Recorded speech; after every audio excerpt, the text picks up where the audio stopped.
Y en el programa del día de hoy, los tópicos que vamos a conversar son, primero, ¿qué marcas deportivas está ganando en la Eurocopa y en la Copa América?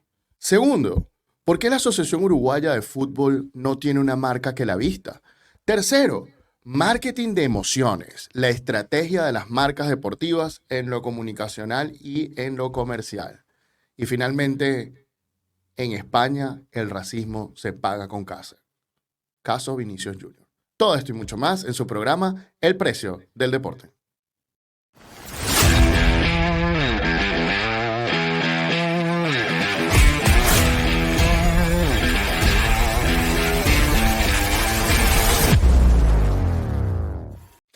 Muy buenos días, buenas tardes, buenas noches. Bienvenidos a este su programa El Precio del Deporte. El programa para los verdaderos hinchas del deporte.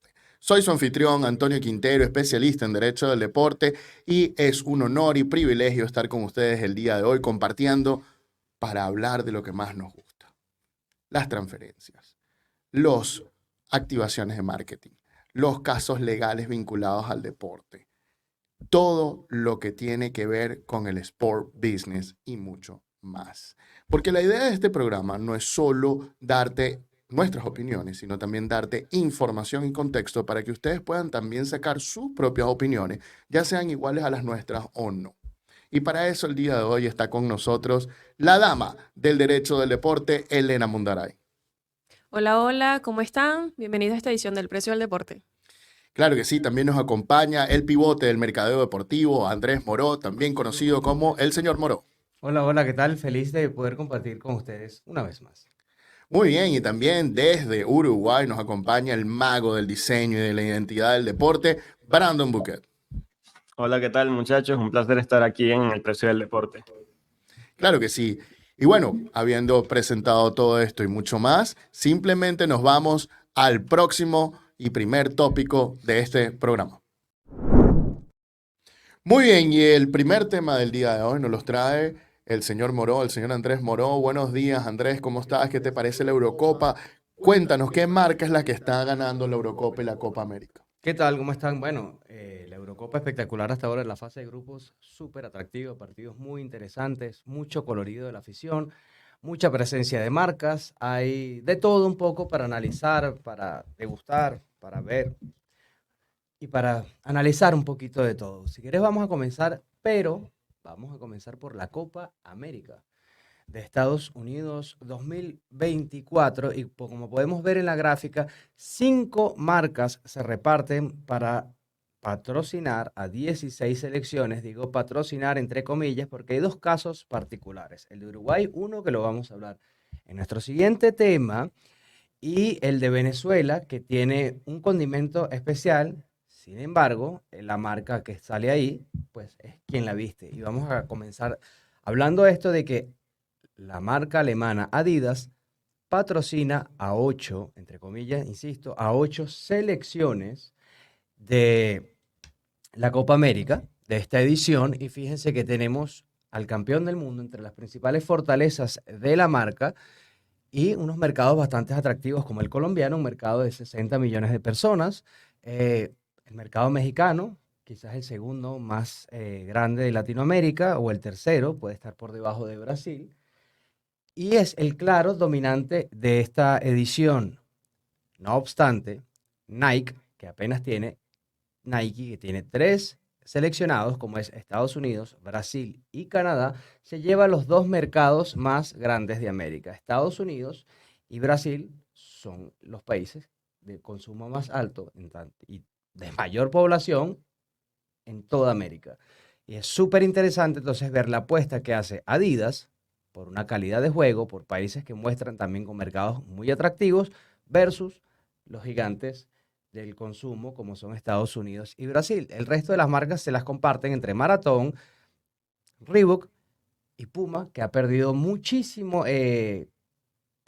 espacio, pero Puma es el patrocinador oficial de la marca, de la edición. Dime, Antonio. Sí, justamente te iba a querer comentar el caso de, vamos primero con el caso de Puma, que me parece muy relevante. Fíjate, Puma pierde directamente a la Asociación Uruguaya de Fútbol, ya vamos a comentar por qué en el siguiente tema del programa, pero se convierte en la que es el sponsor oficial de la Copa América, que solía ser de Nike.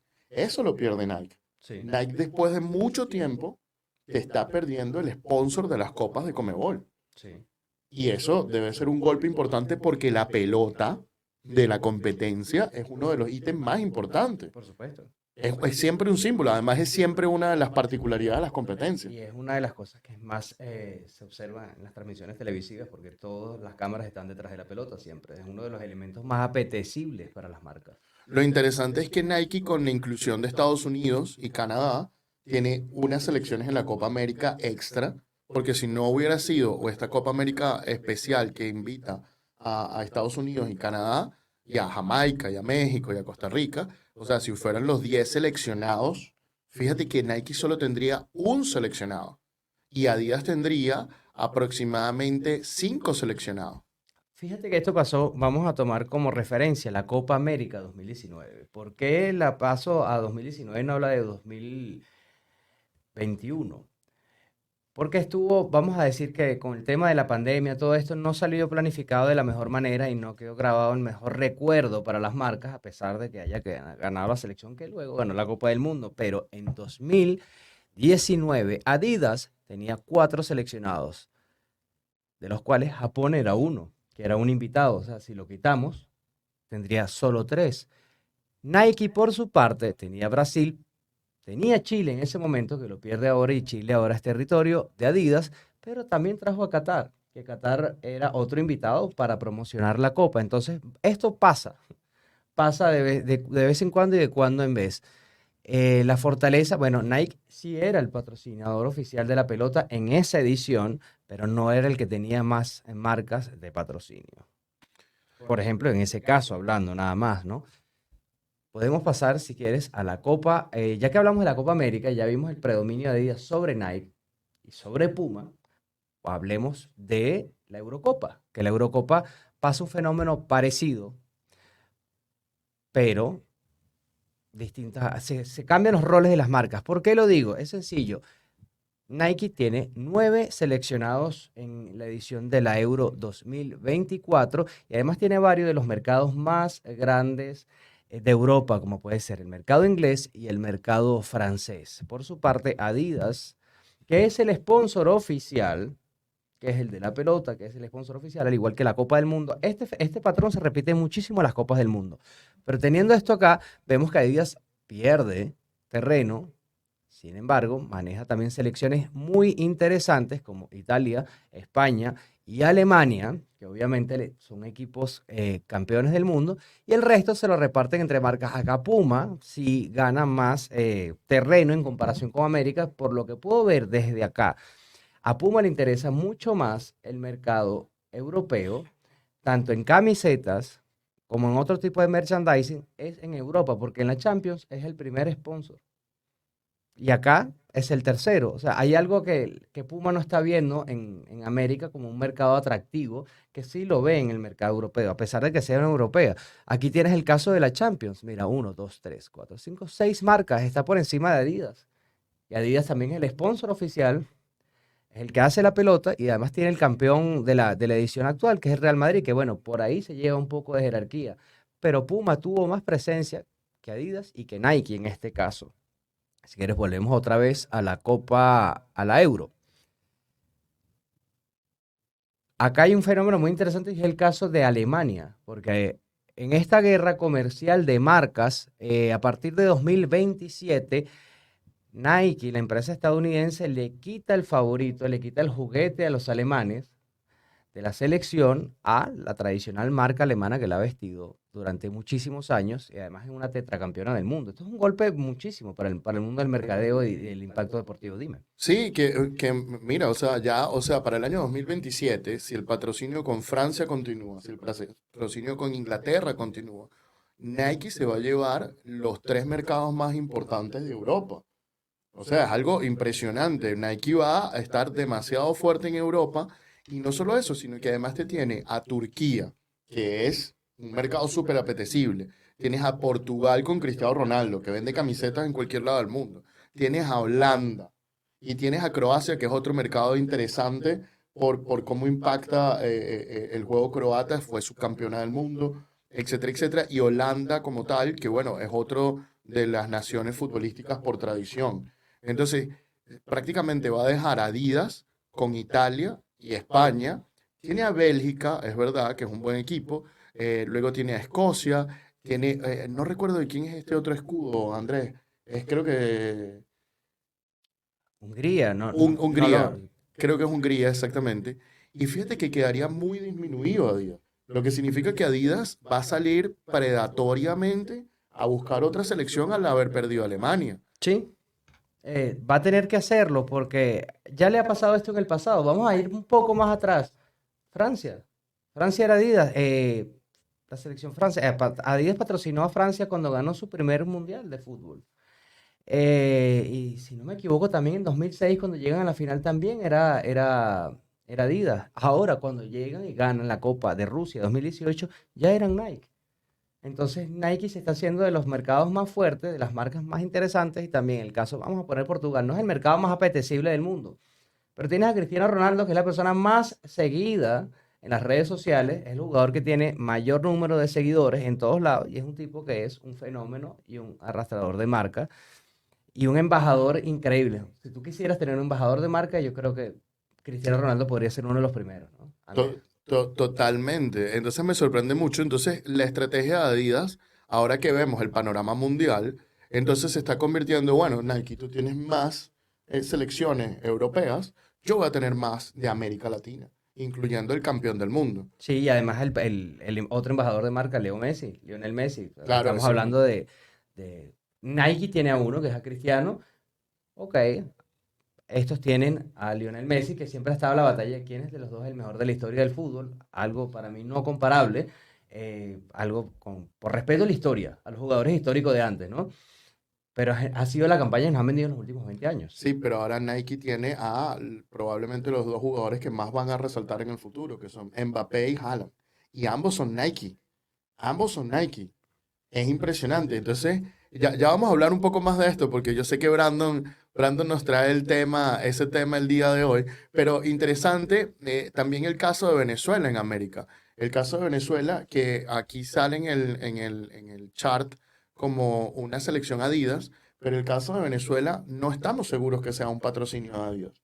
No queda claro porque cuando en 2023 se anuncia que la selección venezolana de fútbol en todas sus categorías vestirá de Adidas, no se habla de un patrocinio, se entiende que es un acuerdo comercial muy particular y además nunca se expresó el monto que iba a pagar, que debería pagarse, es un patrocinio tradicional, la marca alemana para cumplir para poder que la selección vista esta marca. Vamos a cerrar el tema y te lo voy a decir porque es una guerra comercial entre ambas que buscan el posicionamiento. ¿Qué quieren las empresas al final, estas empresas deportivas? Vender sus otros productos. ¿Por qué? Porque la venta de camiseta y la venta de merchandising de las selecciones y de los clubes no da tanto como la gente lo piensa. ¿Por qué? Porque hay que pagar los derechos de imagen a esta persona que tú estás patrocinando, hay que pagar impuestos, hay que pagar la confección de la camiseta o del short y todo esto, y el margen de ganancia termina siendo muy poco para una empresa que invierte cientos o miles de millones en muchísimos seleccionados. Entonces, ¿qué te lleva esto? Al posicionamiento para poder vender el resto de su mercancía deportiva y de su marca y de todos los productos que pueda tener. Sí, Andrés, está muy interesante eso que dices y justo iba a decir lo mismo, que creo que tenemos que hacer una distinción en lo que es el dominio territorial y el dominio de mercado, porque puedes abarcar muchas selecciones, pero con el respeto que se merecen selecciones como Hungría o Escocia, no venden tantas camisetas, no como lo podrían hacer una Alemania, una España, una Italia, que no solo te la compran en esos países, sino que te la compran alrededor del mundo. Y la otra cosa que me pareció súper interesante es que lo que me deja entender esto es que en esta batalla campal de marcas, la que sale más perjudicada o la más débil, por así decir, viene siendo Puma. Porque mencionaste algo muy importante sobre los embajadores de marca. Decías que Messi tiene Adidas tiene a Messi, Nike tiene a Cristiano y las nuevas generaciones Y Puma tiene a Neymar Jr., pero es un embajador de marca que está ausente en lo deportivo. Entonces, además, Puma perdió a su mayor referente en selecciones, que era Italia, se pasó a Adidas. Entonces, creo que Puma está haciendo las cosas mal o no está sabiendo mercadearse, porque fíjate, mencionaste que Puma tiene el sponsor oficial del balón de la Copa América, y en el imaginario de las personas, Conmebol o las competiciones Conmebol son de Nike. Entonces creo que Puma, haga lo que haga, siempre se va a ver un poco opacada por el trabajo que estén haciendo Adidas y Nike. Y si te pones a analizar un poco la marca Puma, siempre se ha asociado más a la velocidad y por eso tuvieron tantos años con Usain Bolt, que viene de otro deporte, pero ellos miraban hacia otro lado para tener sus embajadores de marca como máximas referencias, ¿no? No tanto al fútbol, a pesar de que tenían Italia, por ejemplo. Sí, sí, cuando uno piensa en Puma, piensa precisamente en eso, en el atletismo, en Usain Bolt o incluso hasta en Fórmula 1, Ferrari, pero siento que en el área del fútbol está perdiendo bastante peso. Creo que ya es una batalla de dos prácticamente. Más adelante vamos a hablar que en Sudamérica también perdió un peso importante, que era la selección uruguaya, pero para no hacer mucho spoiler de eso, pero sí, siento que la perjudicada en toda esta batalla de marcas es Puma, y siento que la hegemonía la tienen Adidas y Nike. Que sí, bueno, vamos a finalizar este tema directamente preguntándole ahora a ustedes. ¿Quién está ganando la batalla de las marcas deportivas en la Eurocopa y en la Copa América y en todos los torneos que hay? ¿Cuál es su opinión? ¿Cuál marca realmente es la mejor de todas las que están aquí? Por favor, déjennos sus comentarios, sus opiniones, lo que piensan abajo en la caja de comentarios. Y habiéndoles dicho ese tema, vamos directamente a explicar el tema que hemos mencionado más el día de hoy, que es el tema de Uruguay. Expliquemos qué es lo que está pasando, porque Uruguay no está teniendo un sponsor deportivo para la Copa América. Y esto nos viene directamente del portal Fútbol, es un portal uruguayo que se llama así, y dice, la UF confirmó que la marca que vestirá a la selección uruguaya en la Copa América es Nike. Nos explica lo siguiente este portal y nos dice que el patrocinio técnico con Puma terminó el 31 de diciembre y a partir de ese día está corriendo un periodo de 6 meses con posible igualación de propuesta por parte de Tenfield. Ya vamos a explicar esto. Por eso se explica la decisión de comprar camisetas a un proveedor local y jugar sin marca visible en el preolímpico de Venezuela. ¿Ok? La UF, en el segundo párrafo, nos dice que la UF optó por dejar pasar el semestre en curso a los efectos de que Tenfield no tenga una oferta para igualar, entendiendo que así podría negociar el próximo contrato de forma libre. Básicamente esto es lo que está ocurriendo y nos dice finalmente que el ente rector del fútbol uruguayo evaluará a partir de julio próximo el nuevo contrato. Y nos cuenta que al final, que Puma era el patrocinador técnico del 2007 al 2023, Adidas, que tuvo periodos cortos en el 80 y el 90, Under Armour y Nike, que nunca tuvieron relación alguna con la UF, las cuatro presentaron propuestas. Y finalmente, la asociación eligió comprar el equipamiento Nike. Eligió comprar. No porque a Uruguay le falten candidatos a querer patrocinar a la selección. No tiene nada que ver con eso. Voy a explicar qué es lo que está pasando. Desde el año 98, la empresa Tenfield firmó varios contratos con la Asociación Uruguaya de Fútbol. Digamos que entre esos contratos tenían el contrato de la transmisión de los derechos de la selección, de las eliminatorias. También tenían el contrato de la Liga Uruguaya Profesional de Fútbol, para transmitir esta competencia organizada por la Asociación Uruguaya de Fútbol. Y también tenían el contrato del merchandising, que era el contrato básicamente de la camiseta. Tenfield era un intermediario, es decir, ellos tomaban en muchos casos los derechos y los usaban para sí mismos o los revendían a terceros. Básicamente, así es como funcionaba la cuestión. En cada uno de estos contratos, ellos desde el año 98 colocaban lo que se llama una cláusula de preferencia ofertiva, lo que significa que al vencerse el contrato hay un periodo donde se negocia la renovación y si en ese periodo donde se está renegociando el contrato, un tercero, es decir, diferente a Tenfield o a la Asociación Uruguaya de Fútbol, hacía una oferta superior a la de Tenfield, Tenfield tenía el derecho de igualar esa oferta y si la igualaba, Tenfield, a juro, tenía que ser elegido para el determinado contrato que estuvieran haciéndose, ¿no? Entonces, teniendo en cuenta esto, ¿quién está detrás de Tenfield? Detrás de Tenfield, la compañía, los dueños, es Paco Casal, que fue un agente de futbolistas y es todavía muy, muy, muy reconocido. Dice ser el uruguayo más que tiene más dinero. Esta empresa ya él había comenzado con los derechos de transmisión televisiva en el año 94 con TIC Uruguay, la compañía argentina, su base en Uruguay.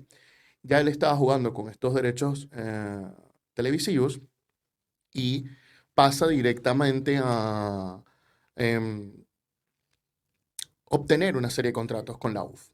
Bueno, pasa el tiempo, del 98, pasan varias cuestiones y después de eso ocurre un problema en el año 2016, que es que básicamente los jugadores se pelean con la UF por quién va a vestir a la selección y llega Nike fuertemente a la mesa, pero Tenfield iguala la oferta porque la Asamblea General decide que tienen que firmar con Nike, pero Tenfield invoca esta cláusula de preferencia ofertiva, hace la oferta y ¡pum!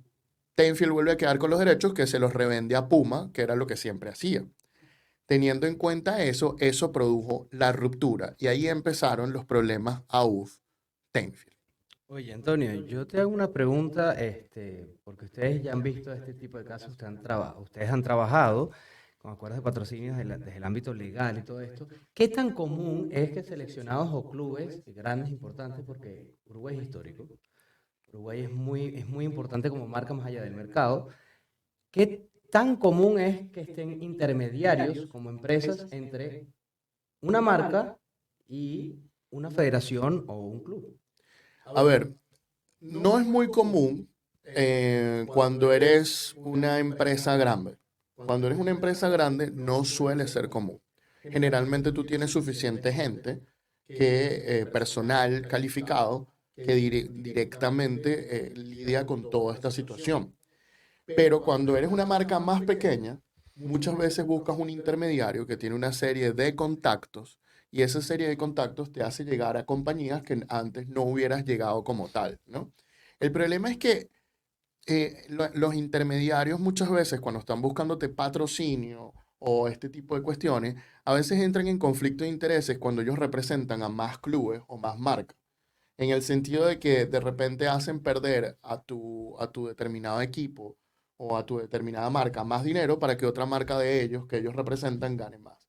Y empiezas ya no a ser un individuo, sino empiezas a ser directamente parte de un pool.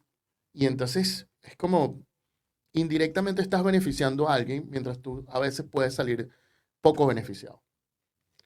Es complicado. Lo veo que es un tema algo complicado, o sea, que es raro y además que puede perjudicar a otras personas y se genera un tremendo conflicto de intereses.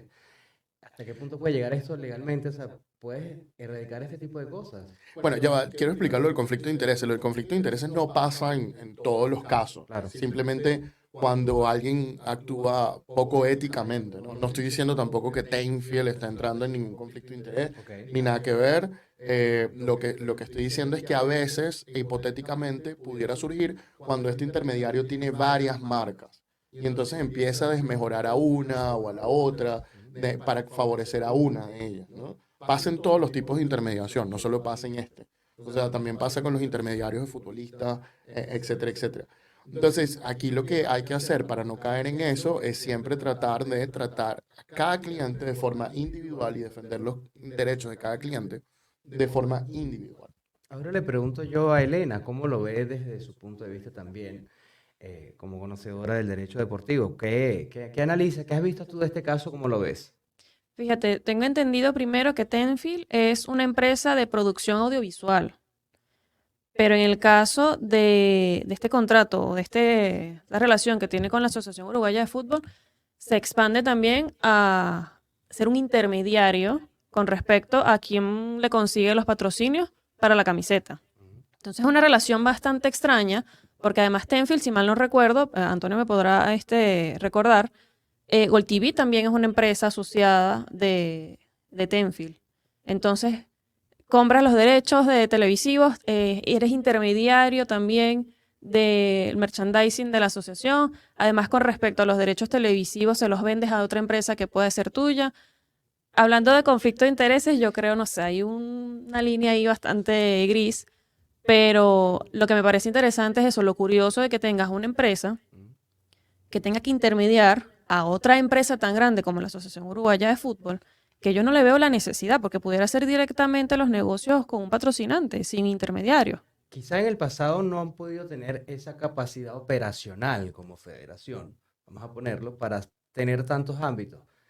Y quizá en el pasado también los contactos eran más difíciles de conseguir, pero ahora, no sé, desde el internet creo que lo tenemos un paso como mucho más fácil, ¿no? De cómo No, y llegarle a alguien hablando que queremos. del nivel de las personas involucradas, porque me estás hablando de la Asociación Uruguaya de Fútbol, no es cualquier cosa.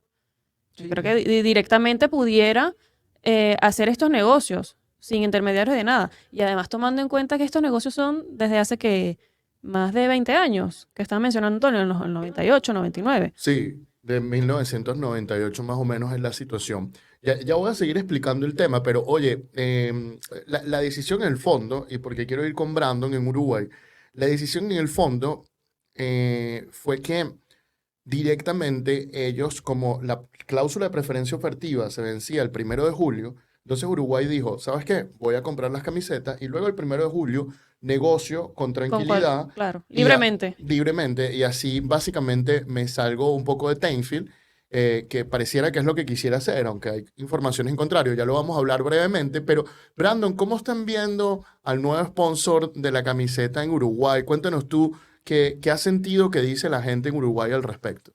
Bueno, bien, la gente aquí está muy contenta con Uruguay vistiendo de Nike, a pesar que es la AUF la que compró las equipaciones, pero desde hace tiempo que el tema de los derechos por la equipación de la selección de Uruguay era medio turbia acá y la gente acá es muy futbolera, entonces está al tanto del detrás de cámara de por qué las cosas suceden como suceden y la gente venía pidiendo ya desde hace rato que Uruguay tuviera otro patrocinante, otra marca, la vistiera otra marca, porque además sentían que el trabajo que estaba haciendo Puma no estaba a la par de lo que se merecía la selección. Entonces, en lo que vence este contrato de los derechos de la equipación, la gente se contentó mucho y desde entonces están ansiosos porque se mostrara el nuevo uniforme.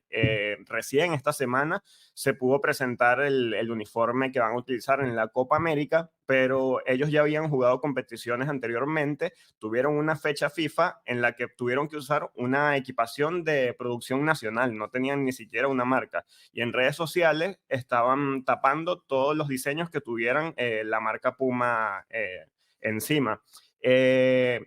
Tuvieron un amistoso luego en la pasada fecha FIFA que jugaron contra México y sacaron un uniforme genérico. Y aquí ahora sí vemos la equipación oficial de Nike para la Copa América, que puede que no sea la misma finalizada la Copa América. A pesar de que la AUF compró los uniformes, no es normal que una marca te entregue algo personalizado, sino que te entregan un diseño de catálogo. Sin embargo, al ser Uruguay, ser una selección potencia en el fútbol, se permitieron hacer algunos detalles con el sol de mayo y las 4 estrellas, pero si nos fijamos en el uniforme de entrenamiento, que es el que se ve de color negro con pelistri, vemos que el escudo no está en el lado izquierdo del pecho, del frente. Y eso es porque sí es una equipación de, de catálogo. Entonces, no sucede lo mismo con la equipación, pero la gente está muy contenta. Dicen que es un diseño muy bonito y se espera que finalizada la Copa América, Uruguay siga vistiendo de Nike o capaz Adidas, que era la otra marca fuerte que parecía, sonaba mucho que iba a vestir a Uruguay. O sea que Nike está coqueteando con la Asociación Sí, Uruguaya de Fútbol. Está sí, coqueteando, así como que te completamente. doy, te doy, te trato bien para que vengas conmigo. Exactamente, que ya tuvieron un acercamiento en el proceso pasado, cuando tuvieron la oportunidad de renovar el contrato o de cambiar de patrocinante. Nike fue el que ofreció la mejor propuesta. Sin embargo, gracias a la cláusula de preferencia, pudieron igualar esa oferta y Tenfield tiene un trato preferencial con Puma. Es por eso que Uruguay siempre vistió Puma desde hace muchos años.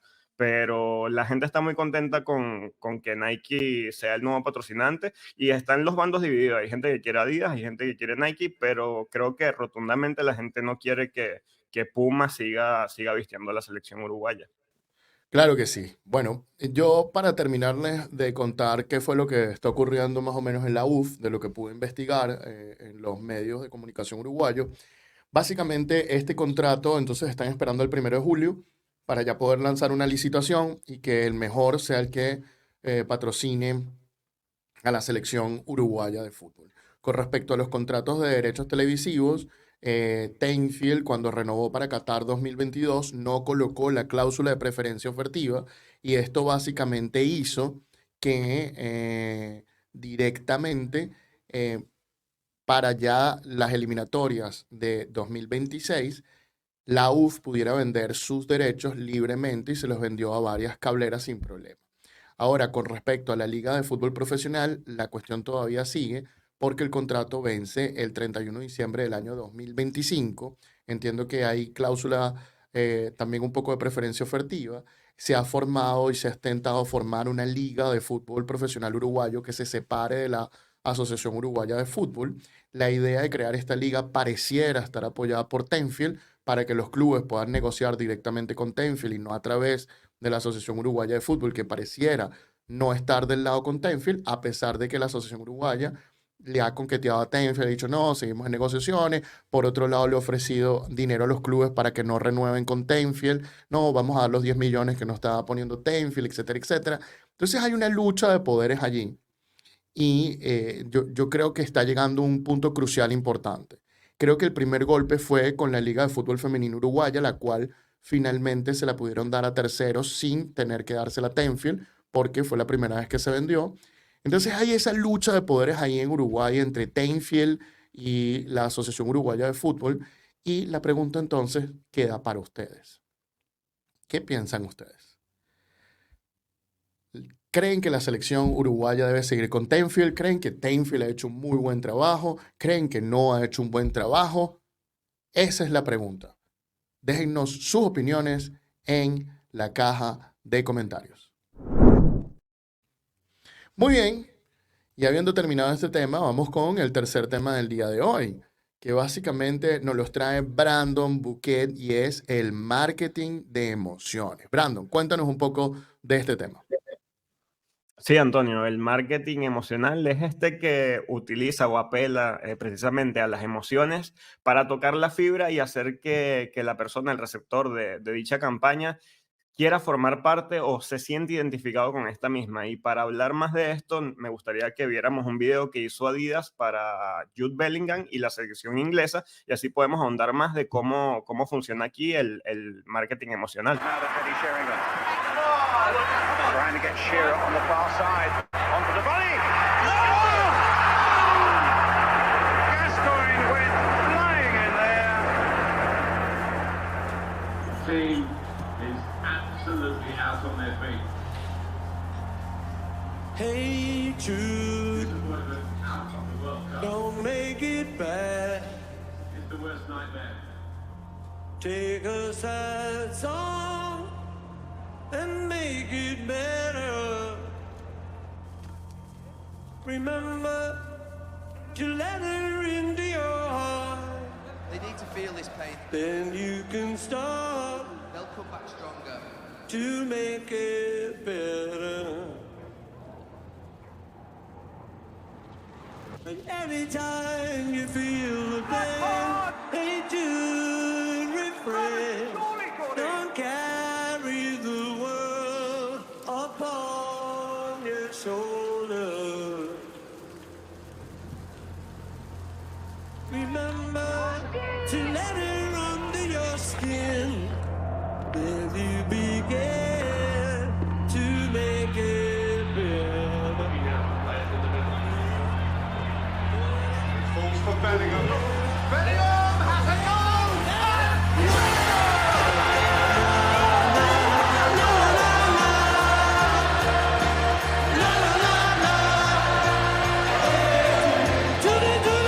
Don't let me down!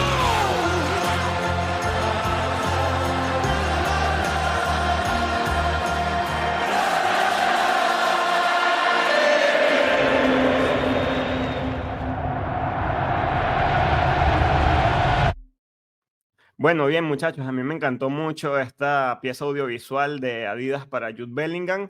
Y bueno, de eso se trata, el marketing emocional. Aquí vemos cómo te muestran, si quieres tenemos unas imágenes para hacer referencia a partes del video, de cómo juegan las emociones en este video. Al principio te muestran un niño, la imagen de un niño esperanzado, luego te muestran parte de la decepción, de la frustración de las derrotas anteriores. Y luego viene la esperanza. ¿Y a través de qué te la muestran? Te la muestran con la presentación de un héroe. Y me gusta mucho cómo lo hace Adidas porque lo hace de manera sutil. No necesita mostrarte al protagonista en sí, sino que te muestra pequeñas pinceladas de cosas, de rasgos característicos, que en este caso son las medias de Bellingham, que él siempre corta por la parte de atrás. Y allí ya te da a entender de quién estamos hablando. Entonces, este embajador de marca o este héroe te supone una esperanza al mañana, que el futuro es brillante y te da el valor de seguir adelante. Entonces, al final, juegan con un eslogan que están usando mucho para sus embajadores, que es "You got this". Es como que tú lo tienes o tú puedes. Y me gusta porque aquí no te intenta vender que todo va a salir bien o que todo es bueno, sino que te muestran que la derrota o el fracaso es parte del proceso, pero que siempre, si lo intentas, puedes seguir adelante. ¿Qué pasa aquí con esta publicidad de Adidas? Que es muy interesante. Capaz se nos olvida que la selección de Inglaterra es vestida por Nike precisamente, y esto es un comercial de Adidas. Y aquí se sintió como que si Adidas se adueñara de la selección inglesa a través de su referente. Y es algo que también suele hacer mucho, porque el trabajo que está haciendo Adidas está más enfocado a sus embajadores de marca. Y otra cosa muy interesante es que están pendientes de lo que sucede en el mundo actual en el deporte. En esta pieza utilizaron una canción famosa que canta en el estadio a Jude Bellingham.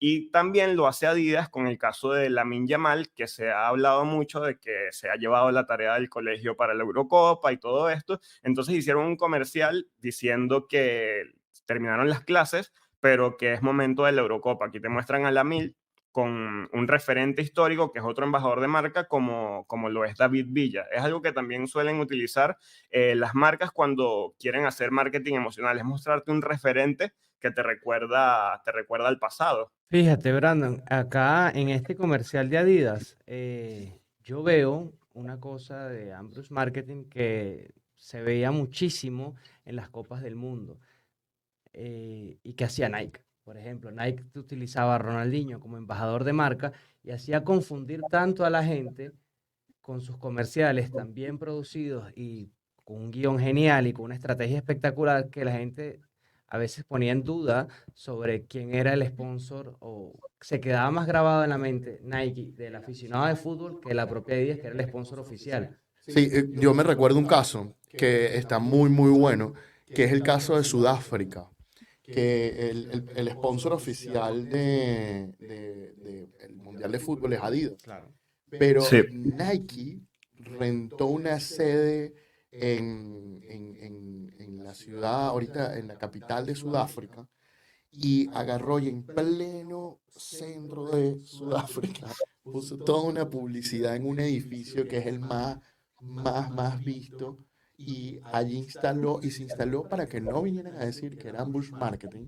Se instaló como 3 o 4 años antes, empezó a pagar la publicidad allí, Claro. para que durante el Mundial nadie le dijera nada, ¿no? Creo que Elena también quiere agregar algo. Sí, no, es justamente una estrategia magnífica, brillante. Es guerrilla pura. Sí, sí, Es guerrilla pura. pero con tanto tiempo de antelación me parece espectacular. Y justamente hablando de estrategias con respecto a este comercial de Adidas, a mí me parece también bellísimo. O sea, una cuestión que te llega a las emociones y justamente como dice Brandon, primero es la decepción, es el golpe, es la gente decepcionada. Y además que si notan el detalle de la canción, cuando dice, vas a comenzar a hacerlo mejor, es que aparece Jude Bellingham. Entonces, es como el superhéroe de la selección, es como que contamos contigo. Tú te llevas en el hombro el esfuerzo del equipo. Es que, a ver, como la pieza audiovisual, esto es una mezcla como intensamente la película. ¿Sí? Espectacular. Una emocionalidad espectacular. Y además, mezcla muchas cosas interesantes del gentilicio inglés, como son los Beatles, Sí. como es el fútbol. Si te pones a ver, no salen casi banderas de Inglaterra. No hay, por el tema con Nike, no hay nada de la selección inglesa. Ujú. De hecho, las camisetas que salen son de clubes. Hay una del Manchester United, hay Sí. otras de otros equipos. Entonces, es hacerlo bien. Y es jugar con No, los sentimientos para sí, que sí. te des cuenta claramente. Claro. No te estoy mostrando nada de la selección, no te estoy mostrando nada de la otra marca que patrocina. ¿Qué más pasional que el fútbol en el deporte? ¿Qué más pasional que los Beatles? También para los ¿Qué ingleses. más pasional que esta canción Hey Jude? ¿Ah? Y que le es cae súper perfecta. famosa. Y le cae perfecta. Se queda Le queda perfecta por el perfecta. nombre, exacto. Y no solo eso, Eh, sino las frases que usan. Ujú. Entonces, es espectacular, es emocionalidad y te hace confundir. La selección inglesa está vestida por Nike o es por Adidas. Jugando con la mente. Sí, tal cual. Eso fue lo que me pasó a mí cuando vi el video. Yo vi el video y dije, me encantó. Y luego cuando veo el lema al final con el rostro de Jude Bellingham, yo digo, ya va, pero esto es un comercial de Adidas y se me olvidaba que la selección inglesa la viste Nike.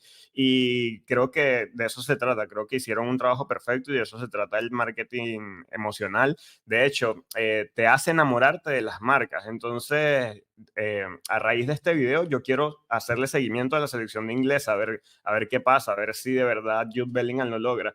¿Y por qué? Porque son las nuevas generaciones y de eso quiero hablar también, que su contraparte, Nike, está apostando a esto. Siento que él siempre lo ha hecho, pero ahora está como más marcada esta estrategia y es apostar todo en los héroes del mañana, en la futura generación, que como bien mencionabas, antes podía ser Ronaldinho, Ronaldo Nazario o Zlatan, ahora junta a uno de los tres grandes, están en el top 5 a mi parecer, que es a Haaland, a Vinicius y a Mbappé. Y tiene un comercial similar donde hablan sobre los sueños. La estrategia va dirigida más a como que a despertar la locura, pero se enfocan en los sueños y te muestran a una imagen de un Haaland niño, de un Vinicius en la favela o de Mbappé en la habitación con los pósters de Cristiano y apelan a eso, al sueño de todo joven que quiere llegar a la élite del deporte y está en el momento de poder hacer su sueño realidad. Entonces, las marcas creo que están jugando mucho a esto, utilizar a sus embajadores, a apelar a las emociones y es algo que se hace mucho cuando hay competiciones deportivas porque como bien lo mencionaron, nada genera más pasión o muy pocas cosas generan tanta pasión como lo es el deporte y en este caso el fútbol. Ahora, si me preguntan a mí, yo no sé si me convertí en esa persona que siempre dice que lo de antes era mejor. Capaz en unos años estos comerciales sean memorables, pero yo siento que no son igual a los de antes. Siento que les falta un toque, una chispa, porque antes siento que era épico, era como juntar a los Vengadores en un comercial de fútbol cuando veías a todas estas figuras. Y pasan los años y yo todavía me acuerdo de comerciales como José Más 10, que era un niño que estaba jugando en el barrio y decía que para su equipo elegía a los mejores y aparecían Zidane, Riquelme, etc. También uno donde se juntaban los mejores para hacer un comercial de Pepsi, que es una marca que ha perdido un poco de presencia en el fútbol. Ahorita casi siempre son Nike y Adidas, como lo hacen con el uniforme, pero antes Pepsi sacaba muy buenas campañas. Había uno con Beckham, que era la última Pepsi del desierto, salía Iker Casillas también, y son cosas que quedan en el recuerdo y siento que lo que pasa ahora es que el contenido se hace tan rápido y hay tantas cosas que capaz carecen de lo memorable y de lo épico. Siento que ahora ocurre tanto o se ofrece tanto que capaz con el tiempo no sea tan memorable como las piezas que se hacían antes. Yo no sé qué piensan ustedes al respecto. Sí, fíjate, Brandon, yo quería conversar también del tema de los embajadores, que además de que las piezas han cambiado bastante, también tenemos un tema directamente concentrado ¿cómo se llama esto? En que están volviendo jugadores del pasado que ya no juegan, exjugadores, y estos jugadores en estas últimas publicidades es como que están pasando el testigo. O sea, mira cómo lo vive Beckham, mira cómo lo vive Frankie Lampard y Ronaldinho apareciendo en la publicidad de Haaland, de Mbappé, etcétera, etcétera. Es como les estamos pasando el testigo. Y si volvemos a Están la pasando imagen el que tú legado. estás... Ujú. Si volvemos a esta imagen, esto no es nuevo. Esto ya había empezado a pasar con José Más 10, justamente. Lo que creo es que se construyeron tanto, pero tanto las marcas de estos jugadores, de Eric Cantona, que sigue todavía siendo embajador de Nike y se retiró en el año 97 y sigue apareciendo en los comerciales de Nike. Vemos a Zidane que todavía aparece en las publicidades de Nike, a David Beckham, y lo mismo va a pasar con Messi, con Cristiano Ronaldo, porque son marcas que se construyeron a sí mismo tanto que siguen siendo utilizables por estas compañías hasta el final de sus días. Recuerdo que Pelé tenía un trato vitalicio, ahorita no recuerdo con qué marca era, porque es el Rey Pelé. Estamos hablando Sí, creo que era de, con Puma. probable- Era con Puma. ajá, estamos hablando probablemente del mejor jugador de la historia. Entonces es interesantísimo esto que estás diciendo y sí, yo sí siento, volviendo a tu pregunta, siento que hay muchos comerciales muy creativos que había antes. Mi favorito particularmente es el que tienes aquí de Paolo Maldini y Eric Cantona contra los demonios. Es el del infierno, ¿no? Ese es el del infierno, Bien. que termina Eric Cantona diciendo, au revoir, Mira, y patea y mete y destroza al demonio. yo me voy a quedar en algo aquí que estaba hablando Brandon y es que suena un poco como de abuelo o lo que te dice tu papá y lo de antes era mejor. ¿Qué pasa? Yo entre lo que estoy pensando acá es que antes se estimaba mucho presupuesto, se invertía muchísimo tiempo, muchísima estrategia eh, para hacer este tipo de cosas. Ahora, ¿qué pasa? Con todo el alcance que tenemos en nuestra mano, en nuestro teléfono, con la sobrecreación de contenido que cualquiera puede hacerlo a través de su teléfono, de cualquier dispositivo, hay que hacer más contenido de cantidad y no de calidad. Entonces, es un versus que prefiero más calidad que más cantidad. Pero ¿qué pasa? Por ejemplo, Adidas sacó esta pieza, que es espectacular, pero es una obra de arte hecha. ¿Quién se va a acordar pasado mañana de esta pieza como nos acordamos nosotros? También porque nos influye un tema de momentos que hemos vivido y entra un plano más psicológico, pero después va a salir otra de otra marca y pasado mañana otra y nos bombardeo masivo, entonces se nos olvida la de Bellingham y antes no pasaba así Pero es que fíjate, antes por dónde te pasaban estas publicidades.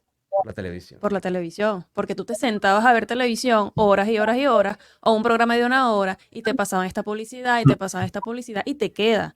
Ahorita ves este video y sigues con el siguiente video. Era el medio más influyente y de mayor alcance mundial, ¿no? Entonces, esto ha cambiado mucho con el internet, con Claro. las redes sociales, con las mensajerías Y con los gustos de instantáneas. la gente ahora, porque a la gente le gusta un video de menos de 1 minuto y el siguiente. Sí. Un video de 1 minuto y el siguiente. Me incluyo, ¿no? Sí, te iba a decir eso. Falta que me lo dijeran. Cada generación tiene su forma de consumo y sus típicos gustos, dependiendo del contexto mundial, general, local. Entonces, por ahí se ha cambiado muchísimo. Sí. Pero yo te digo algo, volver a invertir en una publicidad de esta, quizás en vez de durar 3 minutos, me acuerdo que la de Pepsi, de la última Pepsi Cola del desierto duraba como 3 y había una extendida de 5, Sí, sí. era una historia, y la de Nike, la jaula, era espectacular también, Increíble. a esa me encantó. La de la Misión Imposible de Adidas, robando todo como si fuera Misión Imposible. Yo creo que volver a estas publicidades en algún momento puede ser interesante porque también la viralidad es importante. Y hoy en día hacer una buena publicidad, si bien es cierto que mucha gente la puede olvidar rápido, Ujú. pero te hace un impacto momentáneo que pudiera valer la pena, porque yo no creo que estas marcas, y no he visto que nunca ha sido su objetivo, en crear una publicidad eternamente, Claro. o en que esto quede como una pieza particular, sino que sus publicidades son para determinado momento. Ujú. Entonces yo todavía, a pesar de todo lo que tú dices, en lo cual coincido 100% contigo, creo que todavía hay espacio para la calidad, para hacer un buen trabajo, volverte viral y volverte viral por el momento que dure la competencia, que es para el momento donde estas marcas se visten con estas piezas. Lo que pasa es que recuerda algo, cada vez hay más competencia. No, totalmente. Fíjate que hoy está Adidas, está Nike, está Macron, está Maratón, está Puma, y fíjate que en esta competencia ha ido perdiendo un poco Puma Hay más competencia y más competiciones. Entonces, también. es un Totalmente. rodeo de marcas y de competiciones. El año que viene jugamos un Mundial de Clubes, por ejemplo. Claro que sí. Sí, por eso, creo que por eso no son tan memorables ya, creo que hay una sobresaturación de contenido y eso responde también al tipo de consumo que se está haciendo actualmente, pero seguramente veremos más campañas de este tipo porque las emociones siempre venden. Yo siempre pienso que cuando una publicidad apela a las emociones, creo que es muy difícil que no acierte porque te toca la fibra, te trae recuerdos y creo que es efectivo. Entonces seguramente cuando surja la nueva competición saldrá un comercial con otra figura o con la misma y ya no hablaremos de la de Jude Bellingham, sino que hablaremos la de Mbappé y así sucesivamente. Claro que sí, y bueno, ya con esto terminamos este tema y la pregunta es para ustedes. ¿Quién piensan ustedes? ¿Debe haber mejor calidad en las publicidades? ¿Debe haber más cantidad en las publicidades? ¿El marketing emocional funciona o no? Por favor, déjennos sus opiniones en la caja de comentarios. Muy bien, y este último tema nos los trae Elena Mundaray con un título impresionante, además. ¿Ah? El racismo en España se paga con cárcel. Cuéntanos un poco, Elena, de qué viene. Así mismo es, pero para eso tenemos que remontarnos al 21 de mayo del 2023, en el partido de Real Madrid contra Valencia, en donde Vinicius Junior fue víctima de unos insultos racistas por parte de fanáticos del Valencia. Y aquí tenemos la noticia, racismo contra Vinicius Junior. 3 personas detenidas en Valencia, 4 en Madrid. Esta es la noticia del 21 de mayo del 2023, justamente cuando pasó esto. El partido se detuvo por unos minutos porque seguían los insultos. Vinicius Junior obviamente se estaba quejando sobre esto, pero tenemos que tomar en cuenta ahora lo que salió, ¿no? Esta semana, que es la noticia que vamos a ver a continuación. Aquí, por ejemplo, tenemos de AS esta noticia que dice así: sentencia histórica para el fútbol español y la lucha contra el racismo en los campos de fútbol.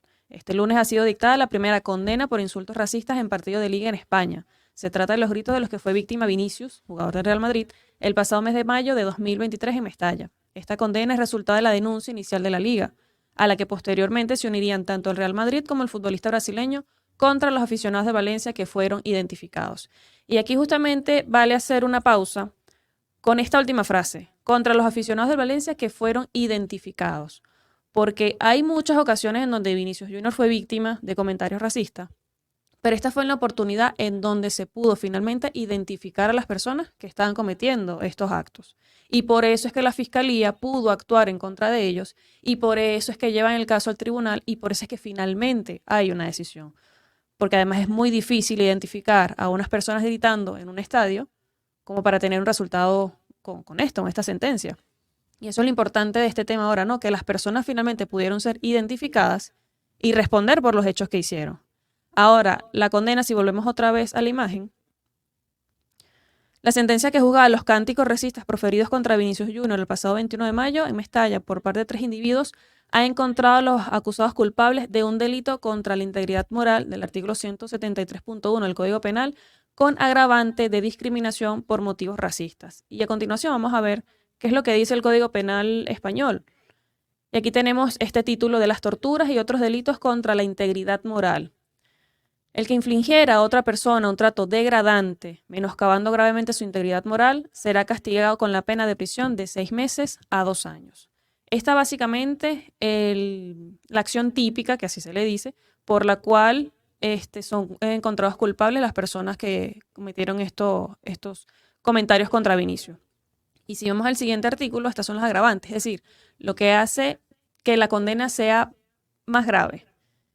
Son circunstancias agravantes. Cometer el delito por motivos racistas. Y justamente por este motivo es que la condena de estas personas es de 8 meses. Es de 8 meses a pesar de que la mayor cantidad que pudieran tener es de 2 años, porque ofrecieron sus disculpas públicamente, se arrepintieron, por así decirlo, en el proceso legal de lo que hicieron. Entonces el tribunal tomó en consideración todas estas acciones y por eso la condena es de 8 meses. Y además, una prohibición de 2 años sin poder asistir a estadios de fútbol en España. Yo te quiero preguntar algo, Elena, porque hablando con ustedes en el pasado, siempre los que no estamos en el derecho, siempre como que queremos una justicia desproporcional, ¿no? Y ustedes siempre hablan de la proporcionalidad de la justicia. Aquí estamos hablando de un hecho penal. Sí. Ahora quisiera preguntarte yo qué tan proporcional o desproporcional ves tú que empiecen a haber sanciones severas en el plano deportivo, como quita de puntos, como suspensión de la categoría y cualquier estadio cerrado por muchísimo tiempo o por cierto tiempo, pero ¿cómo ves tú que deberías seguir haciendo esto para no depender tanto de la justicia? Porque a veces pudiera fallar, ¿no? Sí. Y fíjate, además lo que demora, ¿no? Porque este caso es desde el 21 de mayo de 2023 y en junio del 2024, un año después, es que estamos viendo los resultados. Pero estas medidas son necesarias. Son necesarias que haya medidas disciplinarias contra los clubes que permitan que sus aficionados hagan este tipo de crímenes, porque son delitos. Sí. Y llegan hasta multas. Es lo más que se puede ver. Multas por cánticos racistas. Pero eso no ha funcionado. Hay medidas partidos contra el racismo, banners indicando publicidades contra el racismo, pero no está funcionando. Entonces, estas medidas de ir más allá, de ir a lo penal, yo creo que va a marcar un antes y un después, principalmente en España, en donde esto está pasando, para que este tema sea tomado en serio y los fanáticos en verdad le pongan un coto, un límite que no se puede permitir, que una persona esté haciendo su trabajo y a cada rato esté recibiendo insultos simplemente por el color de su piel. Eso no es permitido, no debe ser permitido en ninguna instancia.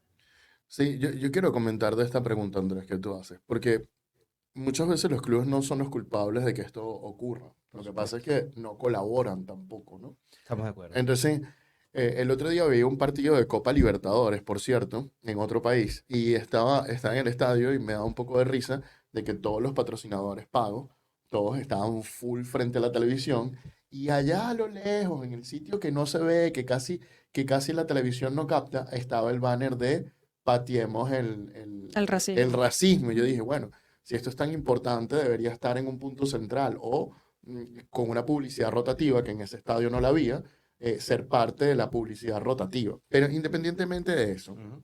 yo soy partidario de que los clubes no deberían ser sancionados por los hechos de sus aficionados siempre que el club no haga nada. Ok. Es decir, si el club hace algo, no debería ser sancionado. Si el club está con una campaña permanente, el club no debería ser sancionado. Si el club identifica quiénes son los que cometieron el error, no debería ser sancionado. Si los identifica y los saca, les prohíbe la Y- entrada a los estadios, a Sí, los los partidos. castiga, y los castiga, estoy de Exacto. acuerdo. Porque ¿cuál es el problema? El problema es que el aficionado va, siente que está en una multitud y siente que puede hacer lo que le da la gana. Y que Es nadie lo decir, va a ver. y que nadie lo va a ver. Tiene la sensación de impunidad, ¿no? Impunidad total, impunidad total. Entonces, ¿qué es lo que ocurre directamente? Que con esa impunidad el aficionado empieza directamente a abusar Ujú. de que es difícil encontrarlo. Ahora con las nuevas tecnologías que vienen, que son muy peligrosas también para la democracia en ciertos puntos, con el reconocimiento facial, etcétera, etcétera, etcétera, vamos a poder identificarlo aún más.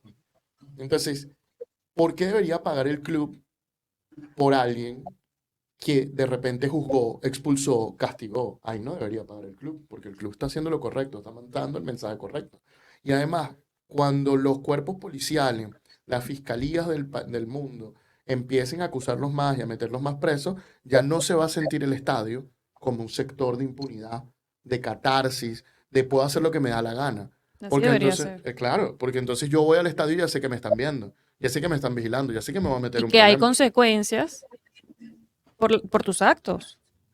Sí, muchachos, creo que pasa eso mismo, que el fanático cuando entra a un recinto deportivo siente que se desprende de su individualidad y ya son una barra, son una hinchada, son un ente abstracto y por eso no puede recibir consecuencias, sino que la recibe el club. Y no es así. Creo que está muy interesante ver qué va a pasar la próxima vez que se enfrenten Real Madrid y Valencia, porque los últimos dos enfrentamientos ocurrió con polémica por racismo. Entonces yo creo que esto es muy importante porque va a marcar un precedente y ahí el fanático va a saber o va a pensar, ya no lo puedo seguir haciendo porque lo que me puede esperar son 8 meses de cárcel por andar insultando a alguien. Entonces creo que era más que justo, necesario tomar una medida como esta, porque con imágenes, con eslogan y todo eso, realmente no implica una amenaza para las personas que están perjudicando el deporte.